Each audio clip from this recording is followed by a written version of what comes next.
السلام علیکم ناظرین کرام، نئی ویڈیو میں آپ کو خوش آمدید کہتے ہیں۔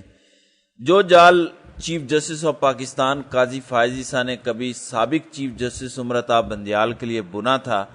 آج قاضی صاحب خود اس جال میں بہت برے طریقے سے پھنس گئے ہیں۔ 12 جولائی کے بعد سے لے کر اب تک جو کچھ قاضی صاحب نے کیا اب ان کے گلے پڑ چکا ہے۔ جسٹس منصور علی شاہ، جن کے چیف جسٹس بننے کا راستہ روکنے کے لیے قاضی صاحب نے بھرپور کوشش کی،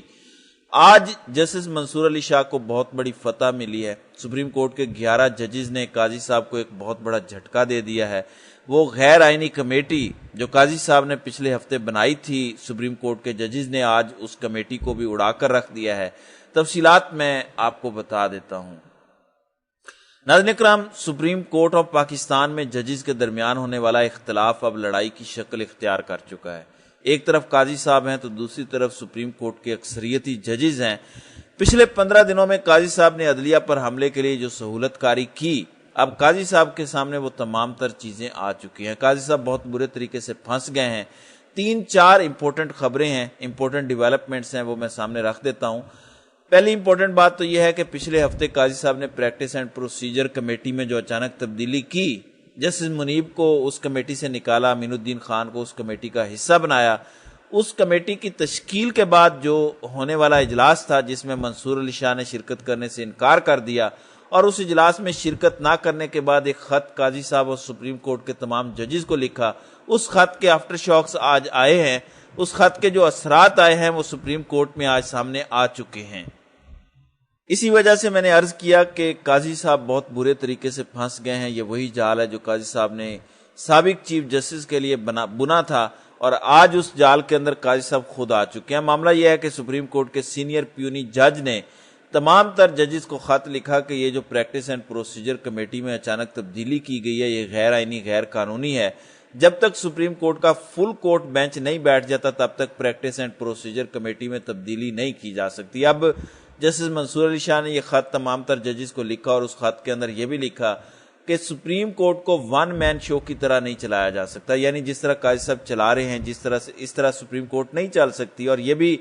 اس خط کے اندر لکھا کہ اگر منیب اختر کو اس کمیٹی سے ہٹانا ہی تھا تو سپریم کورٹ کے جو چوتھے سینئر موسٹ جج ہیں یعنی جسٹس یحییٰ آفریدی، ان کو کمیٹی کے اندر شامل کیا جانا چاہیے تھا۔ یہ تو ناممکن سی بات ہے اور غیر آئینی بات ہے کہ آپ سپریم کورٹ کے تیسرے سینئر موسٹ جج کو ہٹا دیں، چوتھے کو اگنور کریں، اور پانچویں جو سینئر موسٹ جج ہیں جسٹس امین الدین خان، ان کو کمیٹی کا حصہ بنا دیں کیونکہ وہ آپ کے زیادہ قریب ہیں۔ اس وجہ سے آپ نے اس کمیٹی کا ممبر امین الدین خان کو بنایا۔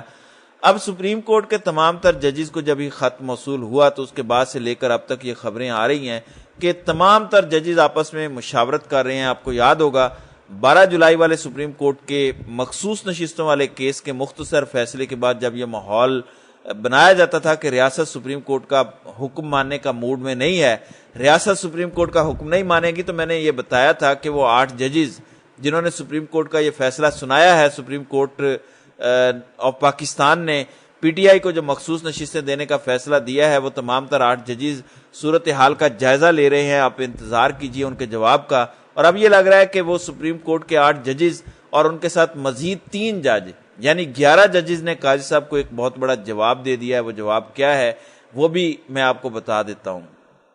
ناظرین کرام، آپ کو یاد ہوگا سابق چیف جسٹس عمرتاب بندیال کے دور میں قاضی صاحب اچانک چیمبر ورک پر چلے گئے تھے۔ یہ تو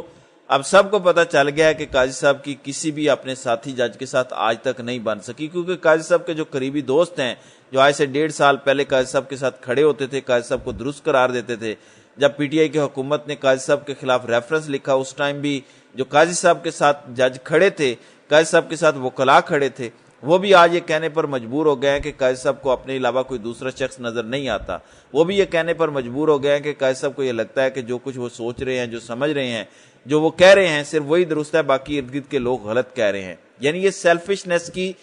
آخری انتہا ہے کہ وہ سمجھتے ہیں کہ جو کچھ وہ کہہ رہے ہیں، وہ کر رہے ہیں، وہ ٹھیک ہے، باقی تمام رعایا، تمام قوم، عوام غلط ہیں۔ بہرحال یہ قاضی صاحب کے اپنے دوست کہتے ہیں۔ آپ کو یاد ہوگا قاضی صاحب عمرتاب بندیال کے دور میں اچانک چیمبر ورک پر چلے گئے اور 5 ماہ کا چیمبر ورک قاضی صاحب نے کیا، یعنی اس 5 ماہ کے دوران قاضی صاحب کسی کیس میں سماعت کرنے کے لیے بینچ کا حصہ نہیں بنے۔ جب عمرتاب بندیال ان کو نامزد کرتے یا کسی بینچ میں رجسٹرار کو وہ کہہ دیتے کہ میں چیمبر ورک کر رہا ہوں، میں کسی بینچ کا حصہ نہیں بن سکتا۔ اس ٹائم قاضی صاحب کے حوالے سے ایک پرسیپشن تیار ہو رہا تھا کہ یہ بڑے جمہوری اقدار کے مالک ہیں، یہ اینٹی اسٹیبلشمنٹ ہیں، یہ انسانی حقوق کی بات کرنے والے جج ہیں، کیونکہ اس time supreme court election commission کو پابند نہیں کر سکا تھا کہ پنجاب اور خیبر پختونخوا میں الیکشن جو ہے وہ 90 روز میں ہونے چاہیے، اور قاضی صاحب اس غصے میں چیمبر ورک پر چلے گئے، اور قاضی صاحب اس ٹائم تمام تر میڈیا کے لوگوں کو بلا کر کہتے تھے کہ میں جمہوریت پسند شخص ہوں، اصولوں پر چلنے والا ہوں، میں سپریم کورٹ میں اختیارات کی تقسیم کا قائل ہوں، میں کبھی بھی اختیارات ایک بندے کے پاس رکھنے کا عادی نہیں ہوں۔ یعنی قاضی صاحب یہ کہتے تھے کہ میں بادشاہت کے خلاف ہوں، جمہوریت کا سب سے بڑا علم بردار ہوں۔ اس ٹائم قاضی صاحب 5 ماہ کے چیمبر ورک پر چلے گئے، لیکن جو ہی امرتاب بندیال ریٹائر ہوئے، ان کی مدت ملازمت ختم ہوئی، قاضی صاحب چیف جسٹس بنے، تو یہ پتہ چلا کہ سب سے بڑے ڈکٹیٹر تو خود قاضی صاحب ہیں۔ سب سے بڑا جمہوریت کو، عدلیہ کو نقصان قاضی صاحب نے پہنچایا۔ برحال قاضی صاحب وہ جو 5 ماہ چیمبر ورک پر چلے گئے، وہ جو انہوں نے امرتاب بندیال کے لیے جال بنا تھا، آج قاضی صاحب اس جال میں خود پھنسے ہیں، کیونکہ سپریم کورٹ کے 11 ججز نے بھی وہی کرنا شروع کر دیا ہے جو قاضی صاحب نے امرتاب بندیال کے ساتھ کیا۔ یعنی وہاں تو قاضی صاحب اکیلے تھے جہاں پر سپریم کورٹ کے 11 ججز ہیں، یہی یعنی اکثریتی ججز۔ اس ٹائم سپریم کورٹ میں ججز کی تعداد 17 ہے، 3 اڈھاک پر آئے ہیں، ان کو شامل میں نہیں کر رہا، وہ بھی قاضی صاحب کے ساتھ ہے۔ 17 میں سے 11 ججز اگر چیمبر ورک پر چلے گئے، 11 ججز نے اگر اگلا 1 مہینہ کوئی کام نہیں کیا، قاضی صاحب تو 5 مہینے کے لیے گئے، اگر صرف 1 مہینہ سپریم کورٹ کے ججز نے کسی بینچ میں بیٹھنے سے انکار کر دیا، کیونکہ اس بینچ کی تشکیل وہ غیر آئینی کمیٹی کرے گی جو قاضی صاحب نے اپنی مرضی سے بنائی ہے، اور تو اس کمیٹی کی جانب سے بنائے گئے کسی بینچ کا حصہ بننے سے سپریم کورٹ کے 11 ججز انکار کر رہے ہیں۔ یہ اب تک کی سب سے بڑی خبر ہے، اور سبھی صحافی تصدیق کر رہے ہیں کہ سپریم کورٹ کے ان 11 ججز کو جب منصور علی شاہ کا خط موصول ہوا، جس میں تمام تر چیزیں لکھی گئی کہ قانون کیا کہتا ہے، کس طرح سے پریکٹس اینڈ پروسیجر کمیٹی بننی چاہیے، کس طرح سے پریکٹس اینڈ پروسیجر کمیٹی کام کرتی ہے، اور اس کی تبدیلی کیسے ہو سکتی ہے۔ اب قاضی صاحب نے اگر رولز کو فالو نہیں کیا، اگر فلور کراسنگ کی ہے قاضی صاحب نے، تو پھر کیا اس بنائی گئی کمیٹی کے احکامات یا ان کے بنائے گئے بینچز کا حصہ ججز کو ہونا چاہیے؟ تو سپریم کورٹ کے 11 ججز نے پچھلے چند گھنٹوں میں آپسی مشاورت شروع کر دی ہے کہ اگر اب پریکٹس اینڈ پروسیجر کمیٹی کے تحت کوئی بینچ بنایا جائے گا تو ججز اس بینچ میں بیٹھنے سے معذرت کریں گے۔ آپ کو یاد ہوگا 3 دن پہلے اسی پریکٹس اینڈ پروسیجر کمیٹی نے جو آرٹیکل 63 ایک ہی نظر ثانی درخواست سے متعلق بینچ بنا تھا، جس میں منیب اختر کو شامل کیا گیا تھا، منیب اختر کے علاوہ 3 اور ججز تھے، اور اس بینچ میں منیب اختر نے شرکت سے معذرت کر لی تھی۔ اس میں انہوں نے یہی پلی لی تھی، انہوں نے یہ جواز بنایا تھا کہ کیونکہ پریکٹس اینڈ پروسیجر کمیٹی غیر آئینی ہے، کیونکہ اس کو قانونی طور پر رولز کے مطابق فالو نہیں کیا گیا، تو اس کا بنایا گیا بینچ بھی غیر آئینی ہوگا، اس کے فیصلوں کی کوئی اہمیت نہیں ہوگی، اس لیے جسٹس منیب اختر نے خود کو اس بینچ سے الگ کر لیا تھا۔ اب آپ اندازہ کریں اگر سپریم کورٹ کے 11 ججز اگلا 1 مہینہ کسی بینچ کا حصہ نہیں بنتے تو قاضی صاحب کے پلے کیا رہ جائے گا۔ یعنی سپریم کورٹ کا یہ جو پچھلا 1 سال ہے وہ تو ویسے ہی